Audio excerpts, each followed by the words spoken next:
if you're not a good mover, you don't have anything to get stronger for. Right. You're not a good mover. You know what I mean? Like, you need those movement skills first to be able to later on be introduced to weights to, enhance those movement skills. If we don't ever have those movement skills, then lifting's not going to do anything for you.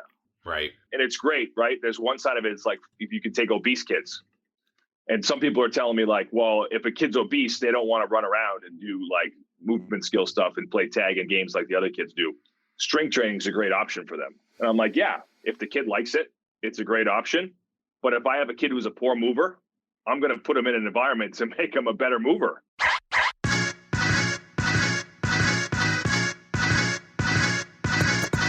Hello, and welcome to the Physical Preparation Podcast. I'm your host, Mike Robertson, and I'll be joined on the line later today by Jeremy Frisch. Now, before we jump into this week's episode, I want to give you a quick recap of the week that was, what is new in my neck of the woods, and suffice it to say, and I feel like I've said this for a couple weeks now, but just all of the things are going on, all of them at once. So last week, a lot got done around the gym. When we started, we basically had our rubber flooring in, but we had no internet. We didn't have our little water station. We had no turf. So we were just kind of grinding it out. And pretty much all those things got done last week. So as you can imagine, it was quite hectic around the gym. We got the turf in. It looks great. May need a little bit of a revamp. I'll talk more about that later. But regardless, for now, turf is in. We're excited to have that. We got our water cooler in. We got the internet. I mean, I kept joking around. It's like 2008 in our gym. We got Wi-Fi. So we are just very, very excited about where that's at. But it's one of those things where, like, whenever you take possession of, say, a house or a condo or whatever, a lot of times you get in there and you don't see some of the imperfections when you're excited to get in, and then you get in and you're like, well, there's some stuff that we probably need to do here. So one of the issues that we knew we had to address was kind of this entryway, foyer, lounge, office area. And it's hard to imagine if you're not there, but I'll show pictures at some point in time. But the building that we are basically leasing space from is an old Marsh supermarket. So it's got this old tile, and it's the original tile that was in there 30 years ago.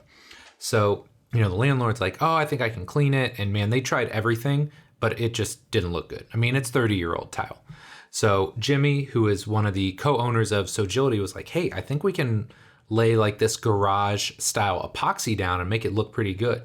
So he tested it in the entryway and in one or two of the offices on Friday night.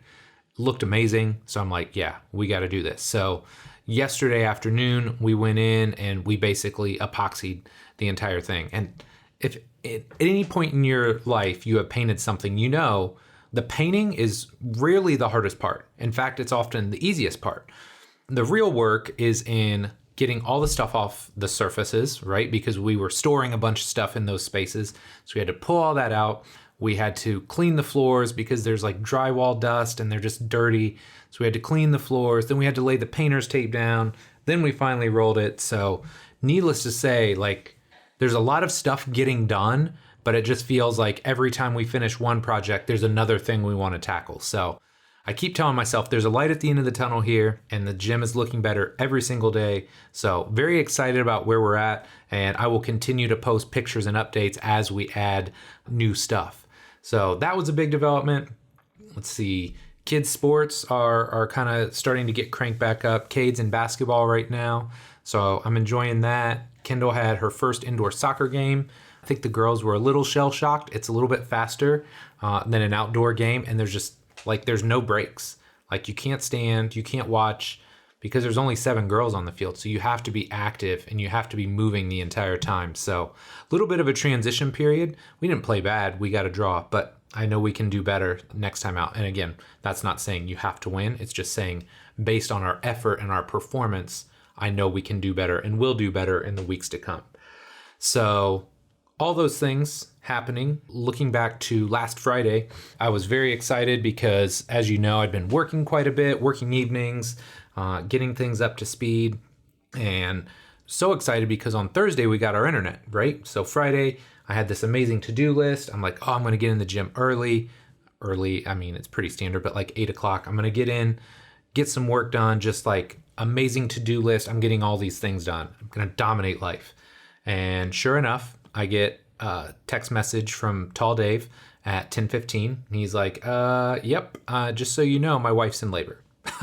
So now I have gone from afternoon duty to morning duty. So I worked my second morning today. It's been a little while since I've had to go in regularly and open the gym. And the hardest part with that, honestly, I feel like is just getting in the routine. Like, I don't mind getting up, but when you're not used to getting up, your body is constantly in this fight or flight mode. So I'll wake up at like 2 or 3 in the morning and think, oh, I'm going to be late.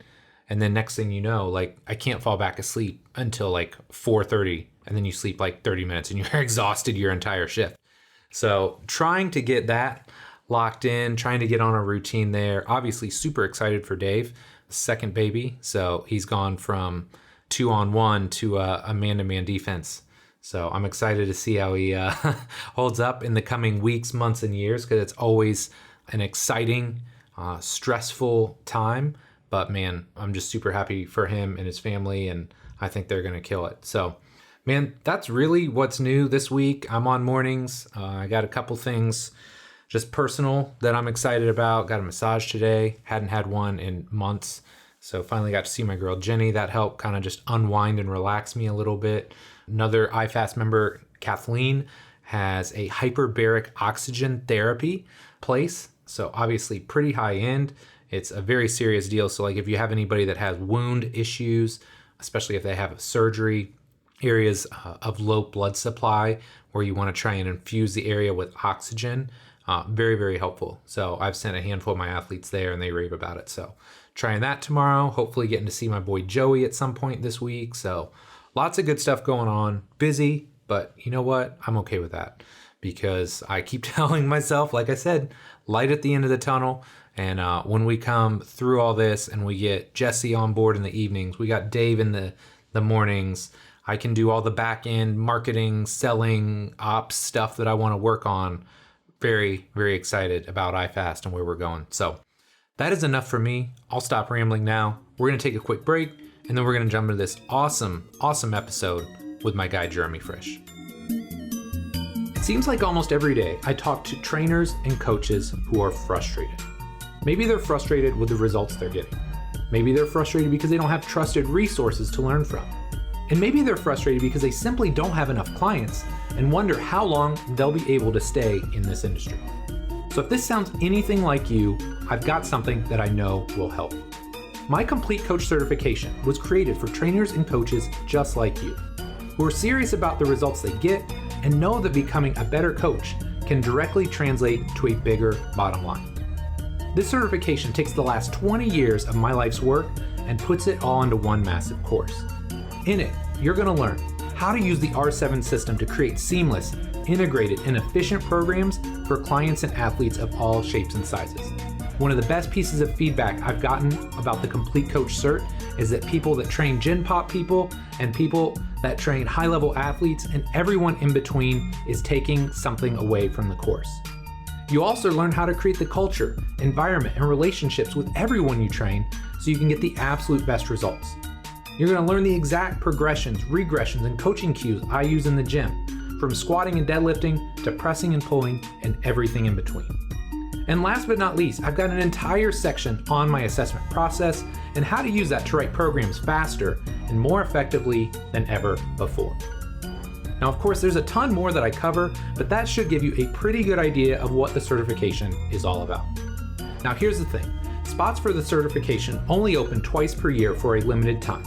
If you're interested in learning more, my next certification will open soon, and if you join my free insiders list, you'll be able to save $200 when it opens.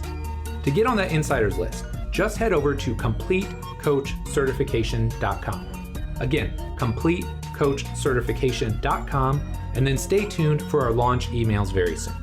Thank you so much for your support, and I hope you'll pick up a copy of the Complete Coach Cert when it launches. Jeremy Frisch is the owner and director of Achieve Performance Training in Clinton, Massachusetts. Prior to that, he was the assistant strength and conditioning coach for the Holy Cross Athletic Department. In this show, Jeremy and I cover a ton of topics pertaining to youth sports. We start by talking about the pros and cons of youth athletics, which spins into a full discussion on athletic development for youngsters. We also dive into how he divides and structures his classes at his gym to make sure that every kid, regardless of age, has an amazing experience. Jeremy is someone I have a ton of respect for, and I really think you're going to love this episode. But enough for me. Let's do this. Jeremy, man, thanks so much for coming back on the show here today. Super excited to have you back on. Could you start by just telling us a little bit about yourself? Yeah, so my name's Jeremy Frisch. For everyone who doesn't know who I am, I'm the owner of Achieve Performance Training in Clinton, Massachusetts. Our focus at my facility is on youth athletic development. We get everybody that comes through our doors, but that's really our focus. On top of that, I'm a father of 4, youth sports coach, and all that stuff that goes along with it. So I try to stay busy. You're a coach's coach, man. That's the way I always think of you. It's like when you're not coaching for work, you're like coaching for pleasure. So I love that, man. That's awesome. Yeah, football just ended. So I coach my son's 7th grade team. Okay. And I love kind of like building a program, sort of. My last team, we went 0-8 in 6th grade. And then finally, like the next year, we got better. And finally in 8th grade, we had won a Super Bowl and got to play down in Florida. And so I feel like I'm on that same track again. We missed a year with COVID, but this year we were god awful, and it's just fun to get. We had kids that never played before. We had kids that were like too young to actually be. They're in 6th grade, but they didn't have a team, so we pulled them up onto our team. So I just love trying to like put the pieces together. Use football space too. Like, everyone gives the ball to the biggest kid. Right. I throw the ball. Right. I throw the ball I'll throw it 20, 30 times a game. I love it. Right. I played spread in college and I just can't let it go. And it's just like in coaching kids in in the gym, you want everyone to be happy and you want everyone to get a piece of it and you want everyone to be exposed to it. So like our goal always, every game is like, how many different kids can we get the ball in their hands? You know what I mean? Yeah. That was always our goal every week, to try to get the ball into like 8 to 10 kids' hands during the game and give them a shot. So I'm like totally hooked on it, and I'm bummed out that the season's over. But I'm on to planning my next year's kind of offense, what I'm going to do, when we're going to start. So I'm planning all that stuff. And those kids are like 7th grade now, so like it's nice. They're all starting to come into the gym, right? So they're at that age now where I can get those kids to start strength training and really kind of get them in a more like focused, organized program. Yeah, which is kind of nice too. So it's sort of helped the business as well. That's awesome, man. I love it. Yeah. So what else is new? Because obviously you've been on the show once in the past, but it's been a couple years. What's new with you in that time? You and I had this conversation on email. I told you I was deathly afraid of presenting in front of people, on the content. Yeah. And so, but I actually did it. Nice. I presented twice in October. I went up to Vermont and presented to a bunch of ski coaches, USA Ski and Snowboard. Okay. So I presented to them, and then I did the same presentation out at Park City, Utah at the US Ski and Snowboard's main facility. Wow. So, yeah, it went well. That's awesome, man. Nothing like going right into the big leagues too. It's not like you're just talking to local coaches, right? Yeah. So I tell them up front, sometimes I get a little nervous and I kind of have to stop for a second and just catch my breath. Once I get to the point where I'm talking about my content and what I do, it's a breeze, because it's like literally, I know it so well. Yeah. I can sit and talk about it all day, but it's just, kind of the introduction and getting started. Yeah. Once I get past that point, I feel good, and then I just start sort of rolling. So it's been fun. I'm glad I got out of my comfort zone and did it. Love it, man. Love it. Okay, so I want to dive in, because obviously the youth athletic development is something you're passionate about. I've got kids 8 and 10 myself right now, so I'm passionate about it. And I want that to be the focus. But one thing I don't want to do, and one thing that frustrates me, I think sometimes on the internet, is when everything is super negative, right? So I want to do this like positive, negative, kind of back and forth. And so let's start with a positive. What do you feel are some positives associated with youth sports these days? Positives? So, I can just tell you from my experience, even this year, was like getting kids introduced to a new sport that they never played before, and the kids falling in love with it. Yeah. I saw that happen this year. Number 2, because we spent so much time together at practice and in games, I see those kids walking around town hanging out together. Yeah. So kids that normally didn't hang out, maybe they knew each other, but didn't really hang out. I can tell you, like, I'm dropping my son off at this other kid's house that, he never hung out with before. there's a movie theater in town, and like every Saturday night we're going down there. I'm usually like the chaperone, right? Because I'm the coach. So like all those guys will meet down there and hang out. You know what I mean? So it's great. Like it's been awesome to make new friends. It's been awesome to learn a new sport. You know, it's been awesome to like, I don't know. I feel like when you play youth sports, it opens up a whole new world. Yes. When it comes to friends, and that's like at the young age, like that's the most important stuff. Absolutely, it's been fun. Like Kendall's soccer team at the end of the season, like because we had a mix of like 5th and 6th grade girls, all from different schools. A lot of them had never met each other before this season, and now like they want to play on the same indoor team together. They've got like this text thread where they're all keeping in touch. So you're absolutely right, man. With social media too, like they're so connected to each other. So they like the kids have like their own chat room and they're all on there talking, and it's great. I feel like when like, you know, probably when we were in high school, like you played against a kid from a rival town and like you never talked to them until like you saw them, you know, the day of the game, or maybe you saw them at a camp. You guys were acquaintances, but you weren't friends. Absolutely. And I feel like now kids are going into games where like they know these guys, they've talked to them, they're like they're buddies. Right. And it makes it more special because I always loved playing against my friends. Yes. There was kids that I played in high school with that went to rival colleges when I played college football. You know what I mean? And it was always awesome. They're like, my best friend, literally, I went to Worcester State College and he went to WPI, and the schools are right across the city from each other, and we used to play those. So it was awesome. So I love that stuff. I love that they get to know each other. They get to know kids from other towns, become friends. And then obviously I get to know the parents. And so, you know, there's all these different bonds that kind of get started. And, you know, I think that's how you build a team too. Like I was saying before, like I love, just for my own personal, I love this idea of like building up a team and getting kids better. You know, getting to know the family and what that makes them tick and what makes the kids tick too has been great for me. So yeah, there's a lot of good stuff that comes out of playing youth sports. I love it. So let's flip it and still stay constructive in the process. But like, where are we going wrong in that space? And what are some ways, again, I love this idea of like, let's make Jeremy president of youth sports in this United States for a year. Like, how do we change it? How do we make it better? You know, I think that some of the issues are obviously probably a group of coaches and parents that take it too seriously, or organizations that take it too seriously. Right. Yep. So, you know, the whole you got to win now. You got to win, you know, local, state, New England, whatever it is, regional. You know, this idea that they got to go to the national championships to be successful. It's not really true. It's, you know, at the youth sports, it's just like the big fast kid usually wins, and until everyone else catches up, that's kind of how it goes. You know what I mean? You know, I do think though, like, so I'm going to give you a negative and positive too. Like, for example, my son's baseball team this past spring, they didn't win a ton of games because they were in, you know, it's just like some of these teams you play against are just stacked. Yeah, absolutely. And you get crushed. But at the same time, I said, listen, buddy, you got so many reps this summer at bat against good pitchers. Yep. And I was like, you guys were down a pitcher and you pitched for the first time. You never even pitched in Little League. And now you're, you know, at 14U, they throw you in and pitch. You grew 7 inches.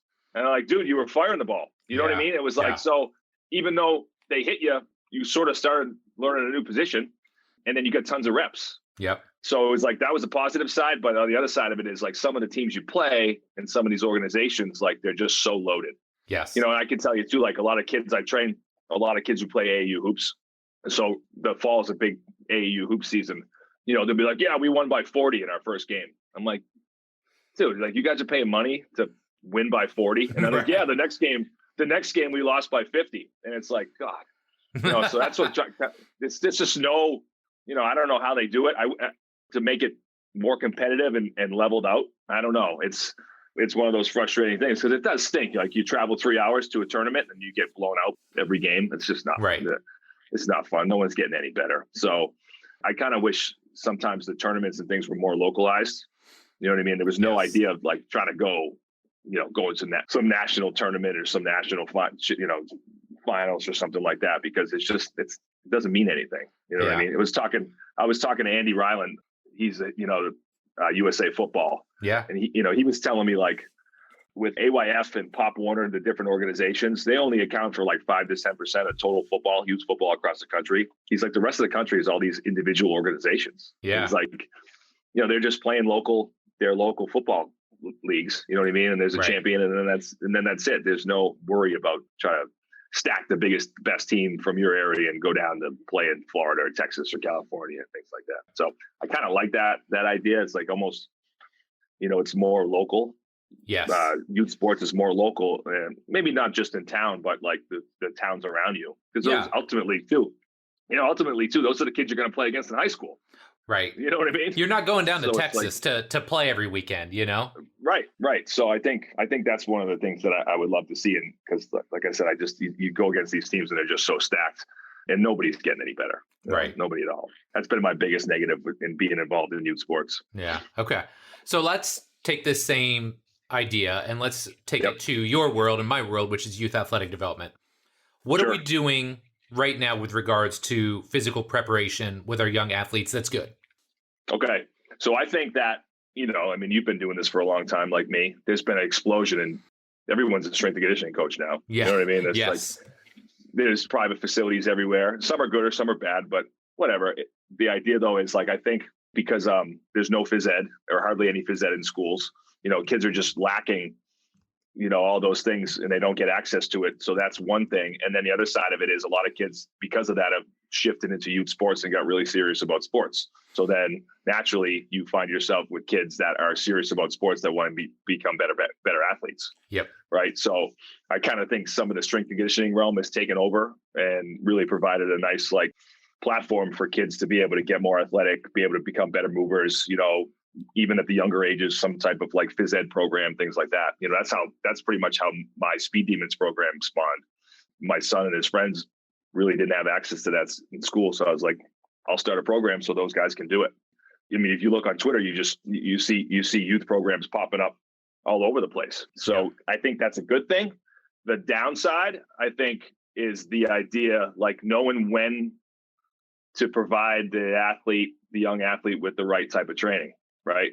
People argue with me when I say 12 is a great age for start organized strength training, then there's always some dude that comes on and it's like, yeah, but 10's even better. It's okay to start deadlifting at 10. And then some other guy's like, yeah, but my daughter does it at 8. And then I'm like, dude, it just keeps going down and down and down before it's like, all right, well, when the 4-year-olds need to start deadlifting, it's like, for me, it's just like, all right, junior high is great time. Yep. If they want to do it before it, if they like it and you want to introduce it to them, great.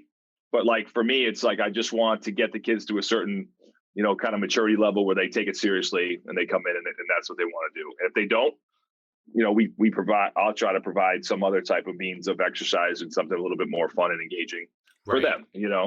It's probably my own fault because I go on social media and I get involved in those type of conversations. Right. Right. I guess if I just stuck into my own little cave gym, I would never talk to anyone and just do the things that we do. Right. But I think the biggest thing is there's probably a lot of coaches out there that maybe started working with college or high school athletes and they've trickled down into working with younger kids. And I think there's always that idea that, if it's okay for high school kids, it's okay for middle school kids. If middle school kids are doing it, then it's okay for elementary school. Right. Other than, it should be, this age you do these things, and at this age you start to introduce these things, and then later on you introduce these other things. It's like this. Right. And if you look at you go back and look at all those translated Russian texts and East German texts, they did that. It was the beginning of that communist schooling that the kids went to school and they did a lot of PE and they did a lot of gymnastics and they did a lot of games and they did a lot of that stuff to build this huge foundation to be able to do those Olympic sports later on. And I think it's the way to go. You can't beat it because it's that stuff when the kids do in the beginning is very fun for them. They also, develop a lot of great movement skills and things like that. So I don't know. That's been my biggest pet peeve lately is seeing a 5th grader or 7-year-old lifting weights and every strength coach rah, that's awesome. This is great. It's dude, ease up. They probably should be learning how to skip and hop and play tag and things like that first. Yeah. I mean, I know you see this. How many kids have you worked with over the years that don't have those basic foundational things, right? They're teaching them how to back squat with a barbell. And again, nothing against that, but they're teaching them this very detailed, very specific lift, and they can't skip, they can't karaoke, basic movement skills that we grew up on. They can't execute those. 100%. And that's the thing is if you're not a good mover, you don't have anything to get stronger for. Right. You're not a good mover. You know what I mean? You need those movement skills first to be able to later on be introduced to weights to, enhance those movement skills. If we don't ever have those movement skills, then lifting's not going to do anything for you. Right. And it's great, right? There's one side of it. It's like, if you can take obese kids, and some people are telling me like, well, if a kid's obese, they don't want to run around and do like movement skill stuff and play tag and games like the other kids do. Strength training is a great option for them. And I'm like, yeah, if the kid likes it, it's a great option. But if I have a kid who's a poor mover, I'm going to put him in an environment to make him a better mover. Right. You know what I mean? Absolutely. I'm not going to say, hey, you're not a good mover, so you don't get to be with these kids. You're going to come over here and I'm going to teach you how to do a deadlift and back squat. I'm like, no, I'm going to get that kid immersed in that environment to become a better mover. And then later on, just like the other kids, we'll teach them, we'll teach them how to lift weights. So, because there's only a small window of time where you really can like sponge between like 4 and 10. That's where you really learn those basic movement skills. Yep. General movement skills too, not sport specific. For sure. Yeah, it's interesting too, because when kids come into our gym, like generally when they do more of like the formal training, we've got like a standard warm up and like speed and agility stuff and, a little bit of strength stuff depending on the age. It depends obviously how hard we push it. But I can't tell you how many times like a group of kids comes in and let's say it's 4:00, one of them's shooting hoops, or one of them gets the spike ball out. Next thing you know, they're 20 minutes in.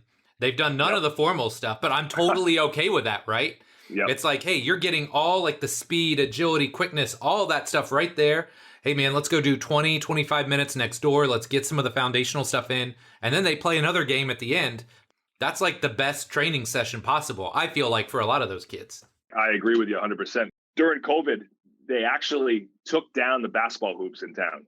Like took them down, like took them off the ribs off the backboard. Right. So outdoors, I was outdoors. Oh my gosh. Okay. Outdoors. Yeah. It was crazy. Massachusetts was out of control. Yeah. I got so mad. I went out and bought like one of those crappy, like home, you fill the bottom up with sand. Yeah. I went out and got one and I like set it up right outside the gym, right in the parking lot, because there was literally no hoops in town. Oh my god! And I got a lot of kids who love hoops. You know what I mean? Yeah. So I'd set that up, and like, I'm not lying, Mike. Like, I'd drive by on a Friday night at 11 o'clock at night. There was like a little light on the building, so you could play, like you could see. Yeah. And there'd be like kids playing 2-on-2, 3-on-3, like shooting around. It was great. But every day before our session at 3:30, the kids just got out of school. My kid right now has no gym class. He's in 7th grade, no phys ed during the week. It's a special. So like he'll pick it up in the winter term, but the fall term, there's no PE. And then on top of that, he has no like really break during the day of like recess or anything. Right. So these guys are like bugging out. Yeah. So like they get down the gym, they get off the bus takes them right to the gym. Like they go grab the ball and go outside and shoot. Sometimes like, they might be out there for like a half hour. But they come in, they're sweating their butt off. Right. You know what I mean? And they're good to go. So we'll do like, maybe we'll get on the box and do some like stretches and stuff like real quick, just some range of motion type stuff. Right. And then that same thing, we get into like maybe some plyos, some med ball throws. We'll do some short sprints, maybe some resisted runs. And then those guys are all like 7th, 8th, 9th grade. Like they grab their sheets and they go lift. I love it. It's like, I think it's a great way. And then I take that same idea with the younger kids who come in at 4:30, and now these kids are like anywhere from like grade 3 to 5. And I'll be like, all right, see that ball right there? I want you to grab that ball. There's a bucket and the crash mat. I want you guys to make up a game. You know what I mean? I saw that video. Yeah, that was awesome.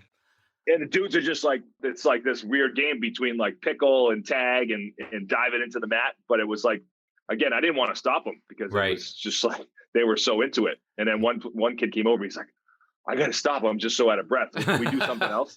That's awesome. So, so I love that stuff. And, going back to COVID, when they shut the gym down, even though I couldn't go back in the gym, they didn't care if like we went out in fields. Right. We did so many. It's all we did was games, because all I had was like, I had some hula hoops and some dodgeballs and a couple buckets. For me, it became a great opportunity to get really creative. Yeah. And for the kids, it was an opportunity for them to just like do stuff they never ever do. You know? So I'm in 100% agreement with you. Like warming up, and you can do that stuff. And we have our basic warm ups too. Right. We have a whole skipping series that we do. There's other couple different things, but low box series that like I stole from like Lee Taft. Yeah. But like at the same time, like I'll rip a game any day. You know? Let's go. So I love it. Yep. I love it. Okay. So you kind of already alluded to this, but this will kind of go seamlessly into this question. Like, I don't know if I've ever asked you about this, but like, how do you set up your groups? Like, how do you Yep. delineate them? And then like from there, like if you had to give me like a theme or a focus for each group or like session, like talk me through that a little bit. Yep. All right. So I'll work backwards. So basically like the schools get out at different times. So the high school gets out at 2:09. So high school kids are in at 2:30. Okay. Yeah. And so most of those guys, it's almost like how my programs looked when I was a college strength coach. They'll come in and we'll do a dynamic warm up and they'll get into some like different routines, different stretching routines or mobility routines that we have. Like they'll do that. We do a lot of like stick mobility work with the PVC pipes. Yeah. We use these like long 7-foot pipes and really helps the kids like get in different positions and stuff. So, that 2:30 group is all your basic strength and conditioning. They're going to go from like mobility to core, and then we'll do some balance work. And then we go right into power development. We're throwing med balls, we're sprinting, we're jumping, all that stuff. And then every kid has their strength training sheet and they get in their strength training work. And if a kid wants to like hit some conditioning at the end, they might have it programmed in where they do like sleds or, tempo runs, things like that. A lot of kids like to do that stuff outside the gym. So I'll just program it. I'll be like, all right, you guys are going to go to the field. Or like a lot of kids are like, all right, we're going to play pickup hoops right now. So I'm like, dude, That's all the conditioning you need. Right. Yeah. So that'll be like a 2:30 group. 3:30 group is younger kids. So that'll be like anywhere from grade 7 to 9. Okay. And kind of like we just talked about, we'll either do a kind of set warm up that we have, or we'll let the kids like make up a game or go outside and play hoops for like 10, 15 minutes. And then we come in, we do some kind of directed mobility work. And then same thing, if like whatever's planned for that day and however much time we have, we'll do some plyometrics, some basic jumps. With that group, you can still get a little bit creative. We'll do a lot of like circuits where we do like maybe like a balance exercise, like on one leg, a crawling exercise, a lot of stuff on the floor. It's kind of like to fill those athletic holes. Maybe those kids might be missing. We do a lot of hurdle mobility series, like stepping over, ducking under. Jump series I stole from like Dan Path, different like hops on the box or pogos or single leg hops. And same thing with medicine ball series. We'll do like throws off the wall, overhead throws, slams, vertical throws. We'll do all that type of stuff. I think kind of immersing that age group and all those types of activities, you're kind of just building a wider base, right? For sure. For them. And then later on, like when you really get serious with the strength training, they have sort of a nice like kind of repertoire of movement, movement library, I guess is the word. So every kid, after we get done with any speed agility work, we will do like a game that kind of connects with the speed work, right? Like a chase game or something like that. And then those kids too will go in and they all have their own kind of sheet. Some kids are more advanced. So we got kids doing cleans and deadlifts and squats and things like that. But I also have kids that are sort of just being introduced and maybe not as athletic and coordinated. So, they might be doing more like just learning how to goblet squat or air squat for the first time. Some kids are benching, other kids are, just learning how to do like a simple dumbbell press, on one knee, so it varies, right? It varies their age and their ability level. And then the next step down from there. So we have a 4:30 crew, which is like anywhere from grade 3 to 5. Okay. Yep. And those guys are you can't even give them a water break because like they sprint to the water break and they take like one sip. And I haven't even got able to set up the next station. So it's funny with that group, I try to like have a theme for the day. So say like it was a speed day, like we're going to just do all acceleration. Yep. In my head, I'll set up like 7 or 8 different activities that all have acceleration involved. Okay. You know what I mean? And a lot of times too, acceleration with like that perceptual decision-making type thing. Like they might sprint at me and I'll like try to juke them. Like I'll try to tag them with like a noodle, something that simple, but they love that part of it. They love to be able to, you know what I mean? Or they'll chase. We play a game like radishes and raisins. So that the kids, there's like 2 groups of kids facing each other. Mm-hmm. One team's the radishes, the other team is the raisins. Whatever name I call out, one team runs away, the other team chases. Yes. Everyone gets a laugh. So and at each end of the floor, we'll have the crash mat. So like the kids are getting chased and then they're diving into the mat, right. So it's awesome. Right. So like, for example, on another day, like today, we have like a balance theme. Okay. It's like all balance stuff. We'll start off real simple. Like the kids will be laying on the ground. I'd be like, get up. And they'll get up and balance on one foot. Then we'll like get up, balance on one foot, eyes shut. get up, balance on one foot, eye shut, hop in a circle. Like we'll just add a piece. Right. Right. Yep. Then we'll get a little bit more dynamic. All right. So we're going to stand on one foot and we're going to give each other like a low five and a high five, low five, high five. So what you see is like that kid balancing on one foot, but he's like squatting on one leg too. So you're getting that kind of involved. Right. Yeah. And again, they're always giggling and laughing. And if you came in, it doesn't look like I'm explaining it. Kids are falling down, they're bending over, their backs are rounded. It's not like, we're not nailing these perfect positions, but who cares? It's not dangerous. Right. Right. And so from there, like we'll go from like that low five, high five type thing to like, I'll set up like, the freaking battle ropes. Yeah. I don't use them for that ever, yeah. But we use them for tug of war and stuff. Oh, right? Yeah. We put the battle ropes on the ground and I'll make like a zigzag, like a different pattern.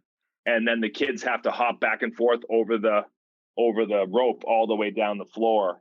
Okay. On one leg, right? So the idea is like every jump's different because you're always moving forward, but you're always kind of zigzagging through. So really what we're doing is, right, we're working on balance, but we're going from really like simple static type stuff to way more dynamic stuff, right?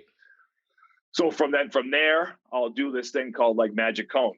I have a cone in my hand. The kids are all facing me. They're all standing on one foot. Like I'll point at them. They'll hop backwards. I'll point towards me. They'll hop towards me, sideways, stuff like that. So we're doing a lot of single leg work. Then we'll play like single leg tug of war with like each kid has his own. We have these small ropes and it's like one-on-one, right? So that whole theme is balance work. We'll do stuff on the floor.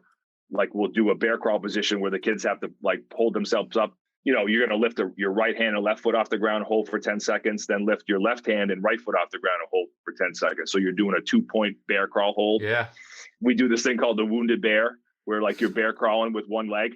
Right, the other leg's in the air. We call it the wounded bear, right? So everything's about like taking a piece away and making yourself have to work and still hold yourself in balance. That's awesome. Yeah. So I try to, with that group, I try to theme it that day. So everything we do is sort of geared around the same thing.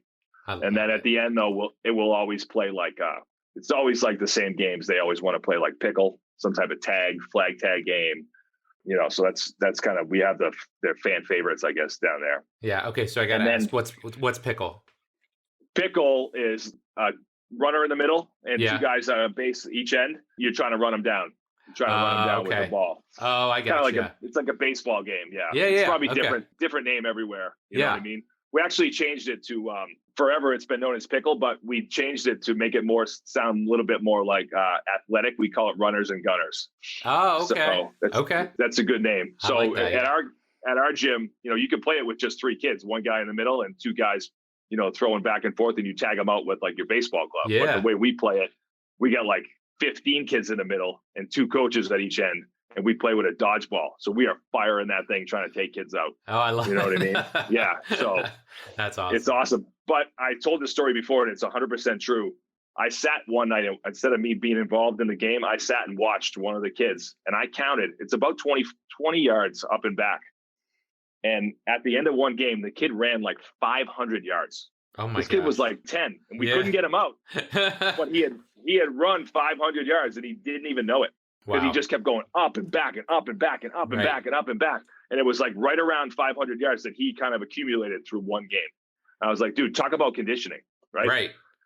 And if I told a kid like, hey, you're going to run a 300-yard shuttle right now, the kid would be like, like miserable, right? Yeah, right? That's how everyone is. But because we put it in a game, it's disguised as fun. Yeah. The kids didn't even realize how much they ran, which is awesome, right? Yeah. So. Well, not to mention all the accelerations and decelerations you're getting in that, right? Speed up, slow down, change direction, turn, pivot. Like, there's so many good things going on there. The other thing is, too, is we put the other mats down in the middle of the floor. So a lot of times we're firing the ball and kids are diving and rolling and stuff like that. Right. We got one kid, he like literally lives on the floor. Like every time a ball comes toward him, he's rolling. He's like he's mastered the roll. So that's kind of that's our 430 group, which is the grades, basically grades 3 to 5. And then we have 530 comes rolling in. We got basically K to 2. Okay. And as you have kids, K to 2, bro. It's that's next level right there. They bring their own energy, Yeah. So the moment my 430 class finishes, I am like hustling to set up an obstacle course. Right. Because those kids are in the hall ready to rock, and like they just want to go. There's no coaching involved. I'm just going to set up an obstacle course and say go, and they're just going to rip that thing. That's awesome. And so for about, I usually let them do the course for about 15, 20 minutes, and they can go their own pace. They can do whatever. They can do how much they want. If they need to take a break, they go over and grab water, and they just jump back in. And, I usually set it up in sort of like a circle. So the kids like are on the turf. They can just go round and round. And then after that, I usually take some of the pieces of the big obstacle course, and then I make a smaller obstacle course where the kids can go at the same time and race each other. Mm. There's some competitive kids in that group. So like if any kids want to go against each other, we'll do something like that. And that will always finish like into a crash mat. So the kids can like dive and have some type of like big finish. Right. And then from there, I'll go clean up, and then we do some type of game. We have a game called Boulder Ball where we put all the kids in the middle, try to hit them with a stability ball. Right. Yeah. We call it Boulder Ball.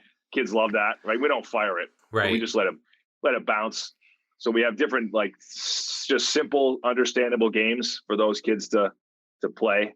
We play this one game called Alien Tag, which I love because me as the coach, I have a pool noodle, and I have to hit the kids in the ankle in order for them to go to jail. So there's a set jail area. Right. If I hit them in the ankle, they have to go to jail. They can get tagged out by their teammates. They can get them out of jail if they tag them. The part I love is like when I go for their feet, they're always jumping. Yeah. Right. They're always taking. Dude, you should see some of the athletic moves some of the kids make just to like try to get away from that freaking pool noodle. So that's a great one. And then I can finish and I can say, all right, my son Brent, he's in third grade, but he was, doing that class for a long time. I'd be like, Brent, you can take over and you can be the alien and you can chase. So then the kids can chase each other. You know what I mean? If we have time, again, that age group's old enough to understand pickle as well. So we can play that game with them, different relay races, things like that. That age is just real, not much coaching. It's just more creativity and setting things up for them to kind of explore. That age is more the environment. Yes. I love it, man. Okay. So one of the things that I have a question about is, if people follow you on the gram, and if they don't, they should. We'll make sure we get your link in the show notes. But like literally your gym looks like it's like a gym class, right? And I think we talked about that on the first show. It's like you are gym class. So let's say somebody listened to this show and that's like their red flag. They're like, nope, I don't have all that stuff, or I can't do all that stuff. How could they start to improvise and do some of the stuff that you're doing without all of the cool equipment? You know what?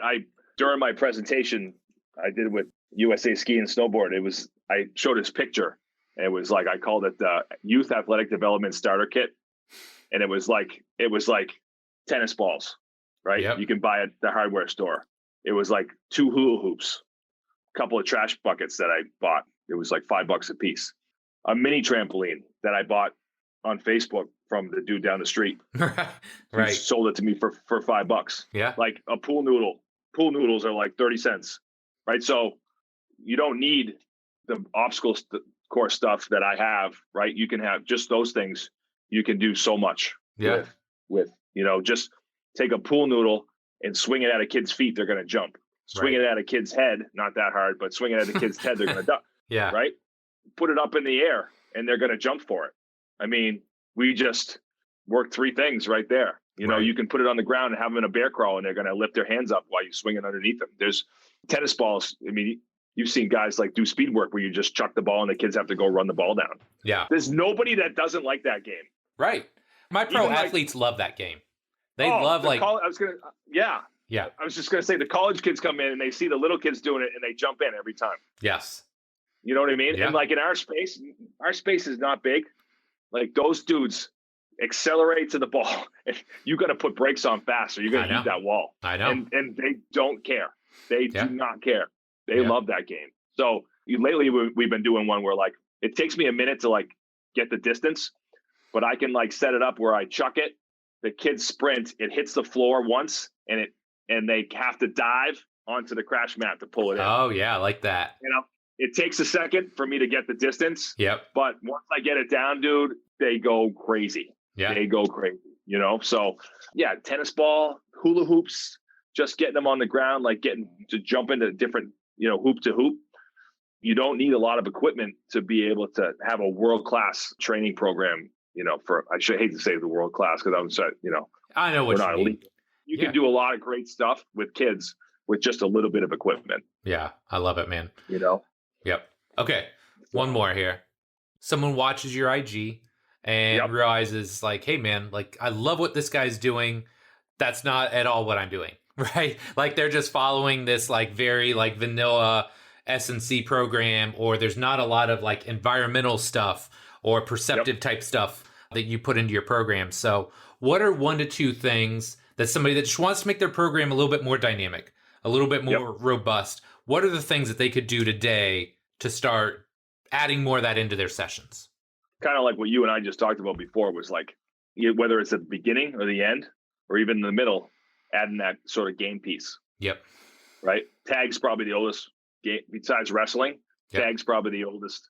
It's probably the oldest game in the whole world. Right. Yeah. Because if you gave a bunch of kids like some open space and free time, they're going to start doing 2 things. They're going to either start wrestling or start playing tag. Right. Every freaking time. Yeah. I've tested this hypothesis so many times, and it's so true. Like if they don't have any other equipment around and they just have open space and free time, and you have little kids, that's the 2 things that are going to happen. They're either going to wrestle, or they're going to start playing tag.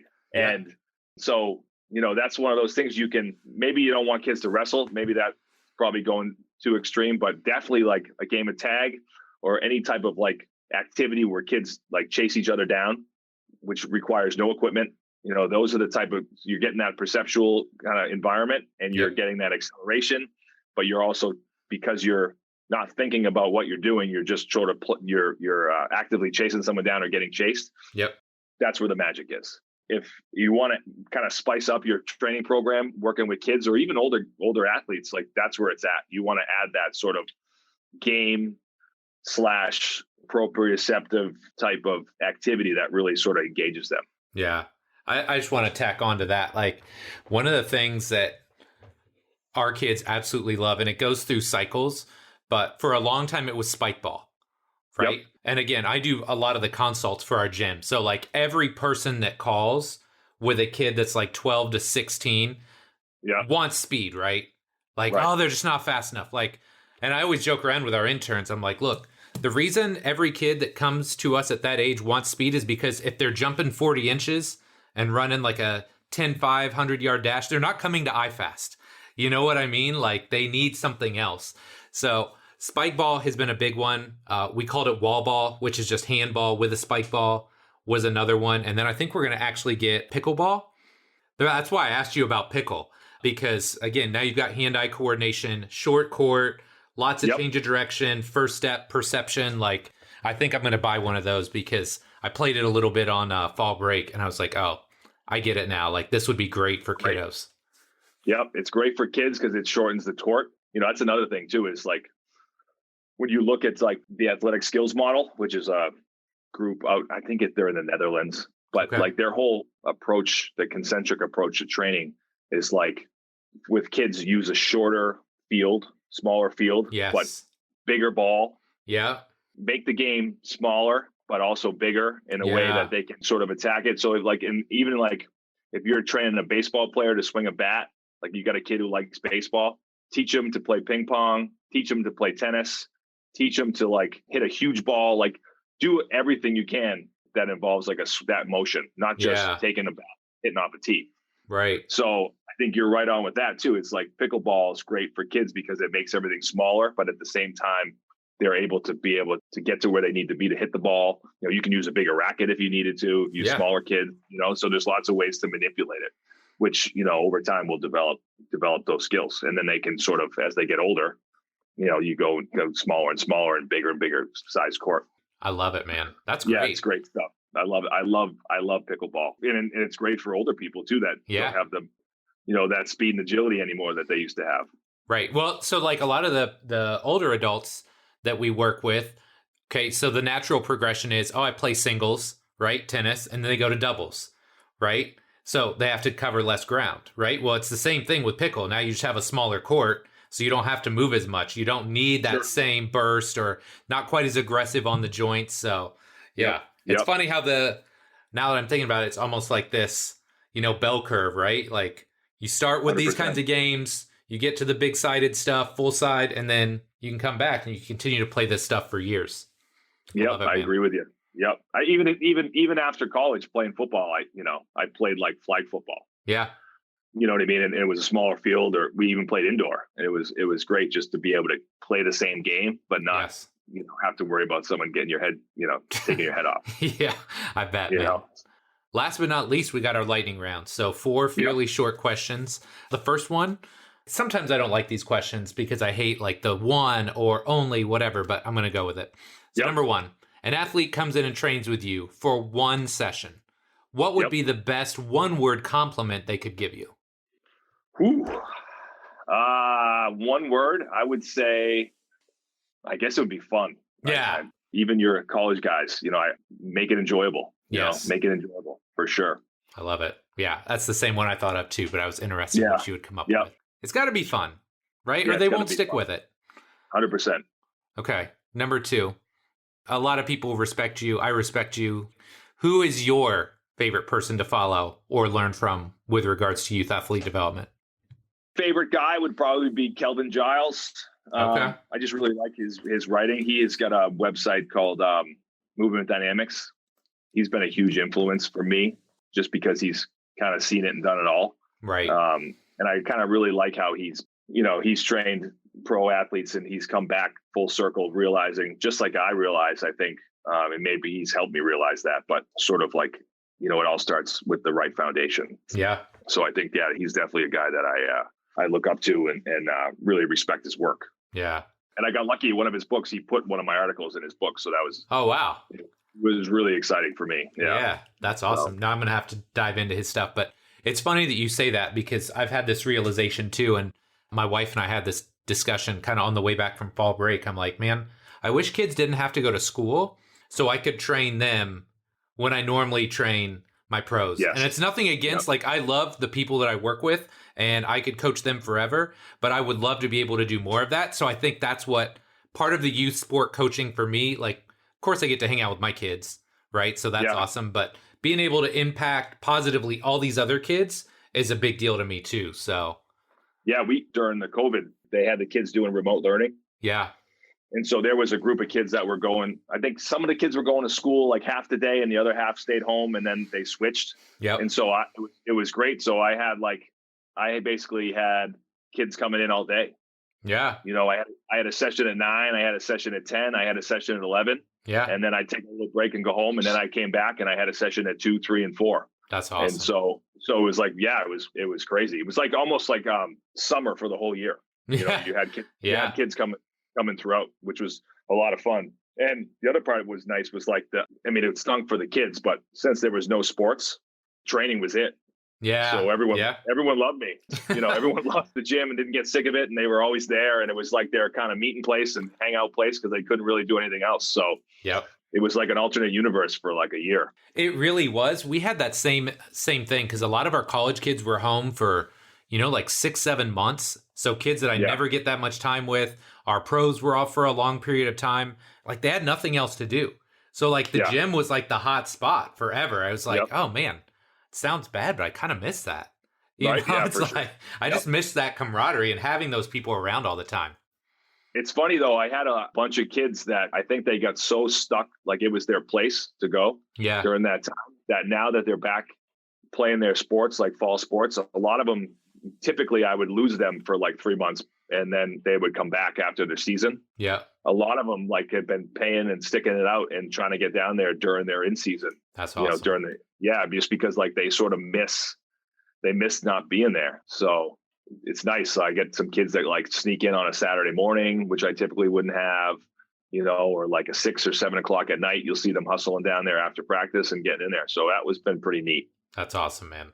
Number 3, what's the best advice you give to someone who coaches kids in any capacity? Winning's the last on the list and fun is the tops on the list. You know what I mean? So if you can just get them to have a good time and enjoy themselves, down the road, they're going to be more apt to stick with it. If they don't have fun, they're always going to be looking for something else because that's what's in the back of their head. They're always looking, if you're always going to make it uncomfortable and hard and not enjoyable, they're only going to stick with it for a certain amount of time, and then they're going to move on to something else. Because that's what kids do. They want to try different things. That's what being a kid's all about, doing lots of different things. You know what I mean? So if you can provide an enjoyable experience by doing lots and lots of different things, then they're going to stick with you in the long run and stick with that, whatever, if it's football or basketball or training, whatever it is. I love it. Okay. Last one. What's next for Jeremy Frisch? What are you working on? What are you excited about? You know what? I just started working on like I was basically just going to do sort of like a slideshow, kind of like a presentation. I was just going to record Zoom by myself. And basically I kind of wanted to do like sort of speed development, but not real speed development. Like, we're not running 10-meter flies, but speed development for that, like kind of age 10 and under, like building how to develop that capacity to be able to sprint and accelerate. So then when it's time to get more serious, you'll be ready. You know what I mean? So that's like my little project right now. I'm trying to put together the slides, how do I approach it, the kind of idea behind it. And then, obviously a million different activities and videos to go along with it. So people get the idea, like what we're talking about. So dude, I want to see that.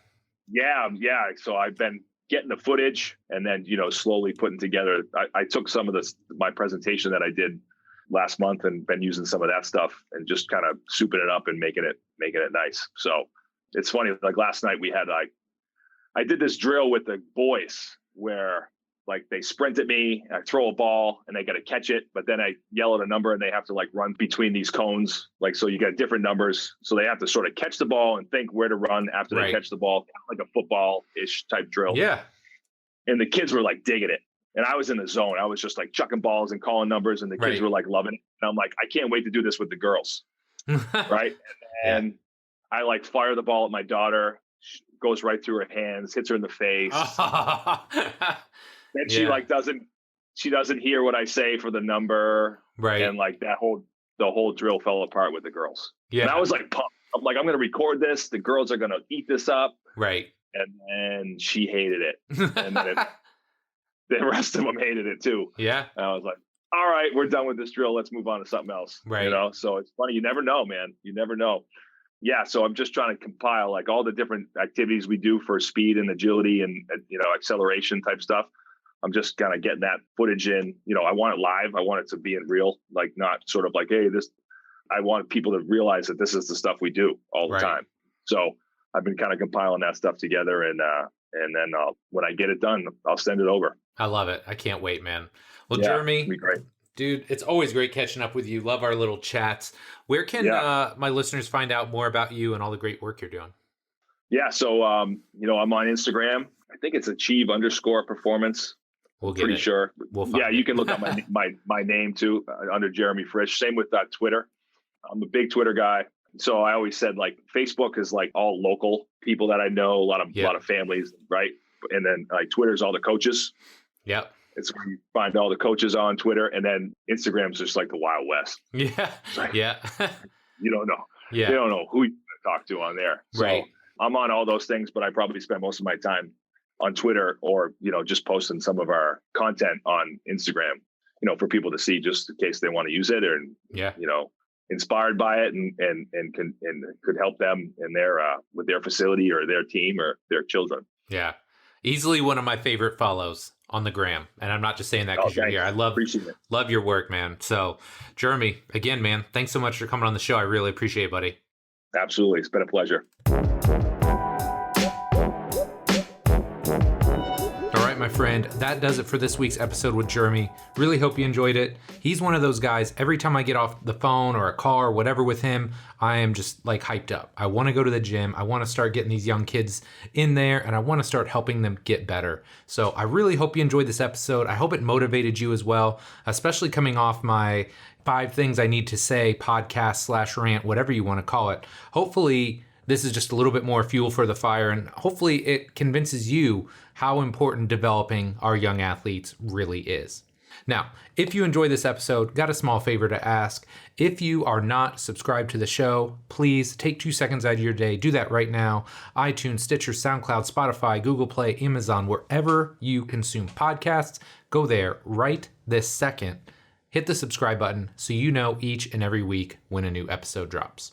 All right, my friend, that does it for me for this week's episode. As always, thank you so much for your support. Love and appreciate you. And we'll be back next week with our next episode. Take care.